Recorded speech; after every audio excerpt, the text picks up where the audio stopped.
Did you know that one of the biggest environmental messes in Wisconsin's history started with a promise to recycle? It's the wild story of how a recycling firm's downfall left millions of pounds of hazardous waste right in the heart of the Midwest. Let's rewind. Meet 5R Processors. Once they were supposed to help Wisconsin recycle its mountains of old TVs and computers. You know, those bulky screens and tangled cords gathering dust in your basement? But behind the scenes, things were getting shady. Instead of safely processing e-waste, 5R Processors and its spin-off companies were stashing it away, illegally, in facilities across Ladysmith, Glen Flora, Catawba, and West Bend. Now, here's the really scary part. A lot of this waste wasn't just unsightly, it was dangerous. We're talking cathode ray tubes packed with lead and barrels with over 60 pounds of elemental mercury. That kind of stuff leaks out, it can poison drinking water for entire communities. So yeah, alarm bells were ringing. Fast forward to 2020. The company's CEO, Kevin Shabilsky, a former state senator, by the way, was indicted on 10 federal charges.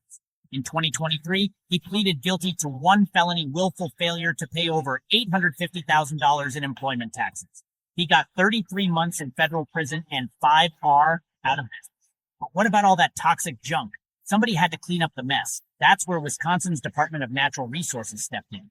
They brought in Veolia Milwaukee LLC, experts in dealing with hazardous materials, and it was no small job.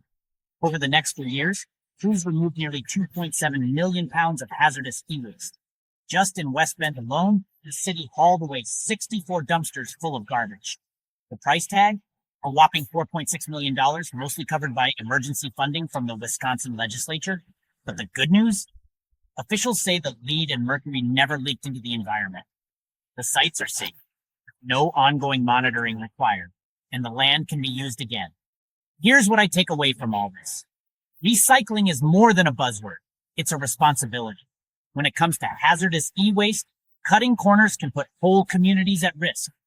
But with the right oversight and yes, a lot of hard work, we can fix even the messiest mistakes.